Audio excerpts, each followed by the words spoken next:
Welcome to Combos from the Couch by LifeStance Health, where leading mental health professionals help guide you on your journey to a healthier, more fulfilling life. Hello, everyone, and welcome to Combos from the Couch by LifeStance Health. I'm Nicholette, and on this episode, I'll be talking with Kate Cohen-Posey, a clinician from one of our LifeStance Florida offices, and she will be giving us some tips on how to manage offensive and controlling people. So welcome, Kate. I'm so glad to be here, Nikki. Great to have you on as well. I think we all deal with some very difficult people in our lives. So I'm looking forward to this conversation today as you give us some tips to help us navigate these kinds of people, even if it's our own family members or loved ones. So I'm sure we're going to have a great conversation on this. So why don't we begin? Tell us a little bit about yourself. I am a LifeStance clinician in Lakeland, Florida, which is between Tampa and Orlando. I'm very proud to say that November 1st will be my 50th anniversary as a therapist. Wow. Congratulations, Kate. That is amazing. That is It really amazing. is amazing, like longer than any of my marriages.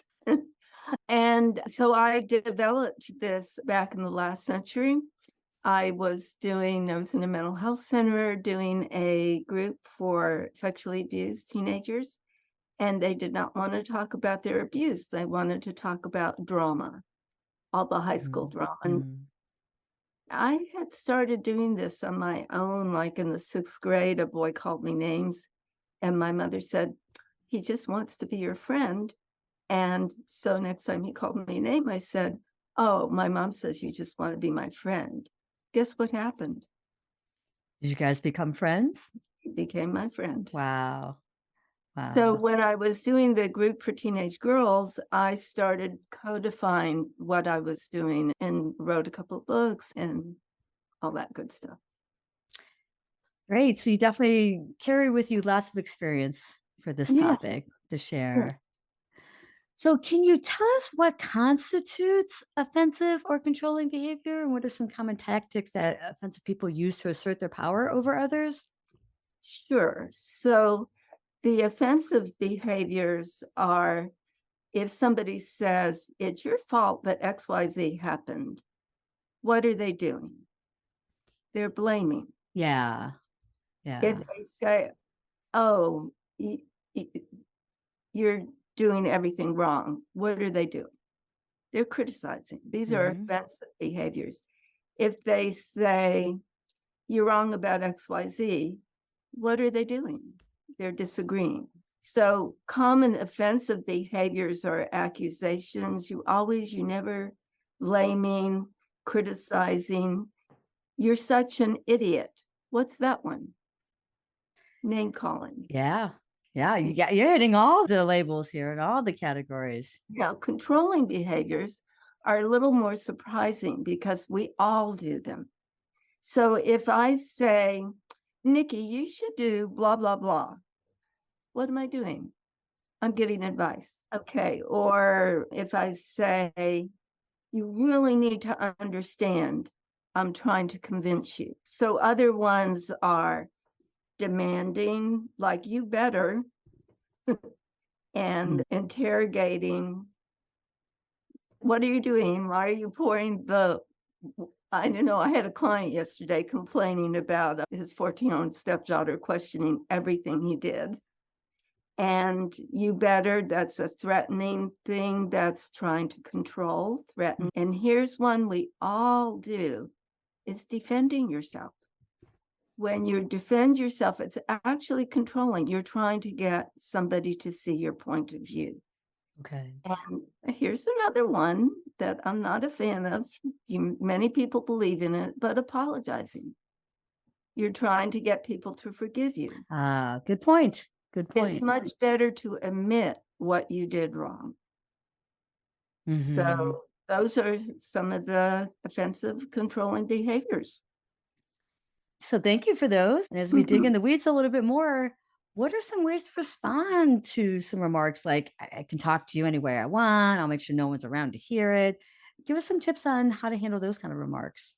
Okay, so I'm going to respond to what you said. And if you can keep coming at me, just go ahead and try it. Okay. Okay, so say it to me again. Right. I can talk to you anywhere I want. I'll make sure no one can hear me. And I'm just going to just tell you like it is and what I think about you. Oh, Nikki, thanks for the warning. Okay. Kate, that was actually really good because I didn't expect you to say that. You just took the steam right out of my like attack there. Like I was just like, oh gosh, okay. That was really great example. Yeah, so Wow. that's I have 4 strategies, and you can come at me again, and I'll tell you each one. That one's words of affirmation. One way Okay. of giving words of affirmation is thanks. Thanks for the warning. Okay. All right. Go ahead, try it Let's see. All again. right. Let's see if I can come another way. You'll never amount to anything. I'll never amount to anything. It seems like you're really sure of that. How did you come to that amazing realization? Okay, Kate, really good. And let me say for the listeners, we didn't prep these. Like these ones I'm coming up with now are just like off the fly. And Kate, wow, you're hitting it out of the park with this. Okay, all right. Let me All see. right, so let me just label what I'm doing. Like Please that do. you're really sure about that. Again, words of affirmation. You sound really sure.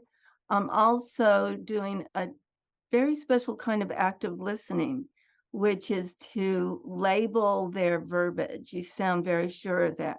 And then I'm asking a question. How did you come to that conclusion? Mhm. So questions stump people. Yeah, yeah. So that's in we'll get in more to the goals. We'll go through a few more examples. Okay, you Okay. can come at me again. You can do one of the ones you did before or a different one. I was gonna. How about I give you one more? Okay. And this is one that is sometimes in working with my clients that they'll hear too, and we'll try to help them navigate it. But you're too much. I can't handle you. You're way too much. You're too dramatic. I just can't stand you. You're too much. You're not the first person who's told me I'm too much. And some people tell me I should be on Broadway. I'm gonna applaud that right there. One, I'm a fan of Broadway, but that's a great response, Kate. That is really good. Okay, Wow. so what I'm doing there is affirming myself. Mhm. So in a sense, I'm also agreeing you're not the first person to tell me that. And there's all kind of ways I could have ended that. Yeah, So, that's but great. yeah, like You're hard to tangle with. You're hard to like throw you things can't out. get me. You just try it. Yeah, no, hey, that's really great. I was there are there other ones you want to give an example of, like other comments that you might help with your own clients to Well, navigate? if you with my okay, so a really good one, I think, as therapists, if you see teenage girls, just about all of them have been told they're a slut. Ooh, the slut shaming. Yeah. That's slut shaming, yes. Yeah. And so go ahead, tell me I'm a slut.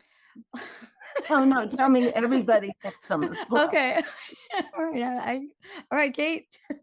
Oh my gosh, Kate, I'm hearing it everywhere. You're such a slut. I can't believe you. You're just with everyone. Ah, how disgusting. So everybody's saying I'm a slut. So did you volunteer to tell me or did they nominate you? Ooh, good. That's really good stuff. And I love the fact that this is good stuff that teenagers can use because middle school, high school, that's where we see a lot of this viciousness too. So to be able to arm clients, especially like teenage clients with these like comebacks are really good. And they're not mean. It's not like you're Oh. getting on the person's level and being vicious back to them. That's why I really like these. So the last one is it involves a question nominated or did you volunteer? And so that's going to throw people off balance. And it's also humor. It's making the awful silly. That's what humor is making the awful silly. So That's good. That's good.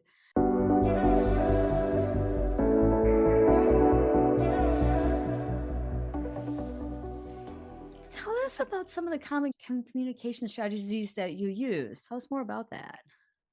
honestly, oh, okay. So what is communication? People will say this to me all the time. And I used to get so stumped. I'd be like, oh God, what are they talking about? It's such a broad question. But what good communication is showing somebody you understand their point of view. And the way I ask people, I'll ask them a question, I'll say, what's easier to do?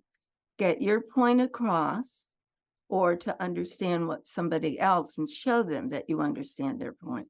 And I would say 99% of the time, I do get the right answer to show people that you understand their point of view. So that's what good communication is. Now, what I'm doing is when good communication isn't possible. And so when my brother-in-law said to me, my father was in his last days and he had a DNR, he was an attorney, he made it very clear to us. And so the doctors were saying, we need to give him another transfusion. And my sisters and I said, no. And my brother-in-law said, you're just greedy. You just want to get his money. So I didn't have a response on the spot. I've thought of many since then, but that's a time when you don't want to communicate. You Right. just want to get them to stop. Exactly. Exactly. So in that situation, when he said that, did you just not respond at that time, even though after the fact you just thought of a lot of different I didn't responses? respond at the time, Yeah. but so now I would say, so I could be greedy or I could be honoring a DNR. I wonder which one it is. Mhm.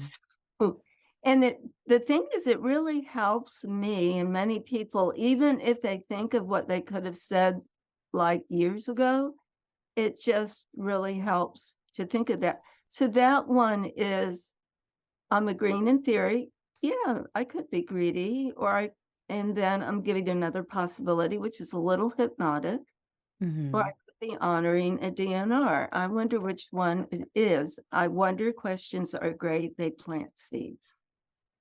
That's good. That's really good. Can you give us some of the names of the specific communication strategies that you use? Yeah, so I have 4 strategies. Words of affirmation, we've talked about. Asking questions, which is just natural. When you're dealing with a bully, people say your natural reaction is fight or flight. And that's what most people do. They strike back or they shut down. Have a third innate response. All animals seek. So animals seek food and shelter. Human beings seek meaning. So when you're asking a question, you're actually using a very hardwired built-in response. So asking a question. So words of affirmation, asking questions, active listening is something that all therapists are taught. And the way we're usually taught it is, what I hear you saying is blah, blah, blah. So active listening is rephrasing, labeling emotions, labeling thoughts. Empathy is labeling emotions, validating people. So those are the active listening. So 3 A's, and then the H is hints and humor. And so the acronym is which reads calm into life's cruel moments. That's good. That's really good. I loved how you compared to like how this is different than what therapists commonly teach as well. So normally when we teach active listening, and I don't know if they still teach it this way, but it's what I hear you saying. You're putting the spotlight on you. And So that is pretty much still how it's taught. That's a good point. Of that is is how it still taught. yeah. Okay, good. Yeah. So it's better to say, seems like you're saying, and then that puts the spotlight completely on the other person. That's good, Kate. That's a really good tip there.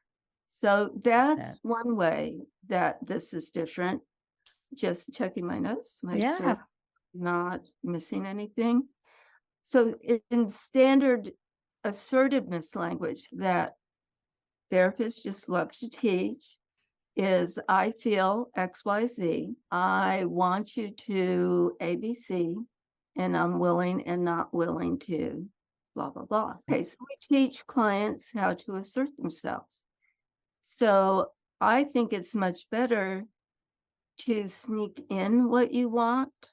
I compare when you're dealing with a bully. So people get drunk on adrenaline. Anybody can be a bully. Yeah. You're drunk on adrenaline. Adrenaline takes blood out of your brain, puts it into your arms for fighting, your legs for fleeing. Mhm. And you're literally temporarily, I say this to my clients all the time, you're temporarily insane or stupid because you don't have blood in your Right. forebrain. You're not thinking clearly up there. So when you're dealing with bullies, it's not the smartest thing in the world to assert yourself because they're going to come right back at you. One of the originators of family therapy, his name is Murray Bowen, said whenever you assert yourself, and there are times when you need to assert yourself, you should expect an attack. So my story on that, my poor husband, like, it was, again, I think the last century. And I said, my friend and I are going to Plains, Georgia to hear Jimmy Carter teach Sunday school, and the political candidate that we like is going to be there. Do you want to come? And my husband says to me, no, I don't want to go, and you're not going either. Oh, And I was like, oh, this is just what Murray Bowen said would happen. I'm asserting myself and he's attacking me. So I said, I'm not going. I went out and I made reservations for a motel room and immediately went back and I said, we've got reservations in Americus, Georgia. And he asked me if I was having a psychotic break.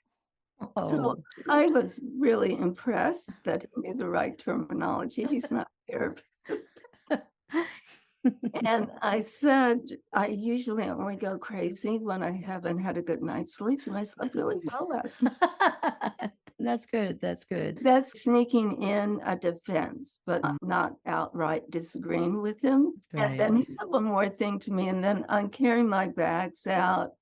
And he said, I just can't believe you're going. And I look at him and I say, you just got a $2 million life insurance policy on me. And if I die, you will be a wealthy man. And one of the examples from my life of, I have many examples. Oh my gosh. I'm so empowered. Great stories. Love these stories, Kate. Oh my gosh. Wow. And these are great examples too for people to ponder. Oh, wow. Maybe I can borrow one of those responses in my own life. Now, what happens if individuals recognize that they themselves are engaging in controlling behavior, and what steps can they take to change this? So if you feel yourself getting emotional or passionate, or you're not going to be able to stop yourself, one of the easiest self-regulating techniques is to just hold your breath. Okay. If somebody's coming at you, they're yelling at you or giving you advice ad infinitum, if you hold your breath, it's like resetting a computer. I'm going to try this as an experiment. And I do have a Zoom practice on Sundays. And we can talk about how people can join that later. I'm going to have people see if that works for them. And then even better than holding your breath. So holding your breath is like rebooting a computer. So if somebody's having a panic attack, first response, therapists will say, just regulate your breathing, breathe deeply. That is common response. That is usually the number one common response from therapists. But if you're hyperventilating, that's really hard to do. And you're scared you're going to stop breathing. Yes. I just hold your breath. And Kate, that's really interesting. That's brilliant. That's really good. And then if you want to go one step further, when you hold your breath, bear down, like, honestly, like you're trying to make a doo-doo. And okay. All right. That is called the Valsalva maneuver, and that lowers your heart rate. So if you saw a doctor and you were in tachycardia and your heart was beating out of control, that's what he would tell you to do. Okay. Yeah. So if somebody's yelling at you, and I have to try this, or if they're criticizing you, it's just hold your breath. They can't see me on the podcast. Right. And then when they get finished, I'll have a nice out breath, and you might surprise yourself as to how you respond. Oh my gosh, I love that. Holding that breath, and then when they're done, the exhale too. We know with an exhale truly does regulate us even more. So of course you're going to have a good exhale after that. So that's great. Great tip right there. Yeah. Great, Kate. It was a great question. Yeah, no, it's good. It's good.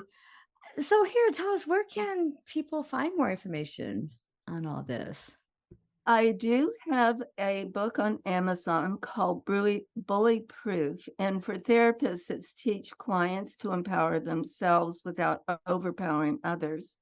For the lay public, there's a copy, and for the lay public, it's just Bullyproof, Empower Yourself Without Overpowering Others. Okay. I have a Facebook group Okay. called Bullyproof.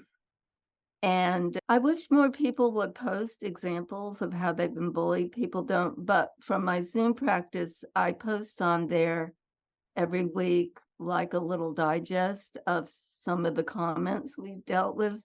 Last week, actually, we did one between Xi Jinping and Justin Trudeau. Oh, ha. Poor Trudeau, he should have admitted, and he did not.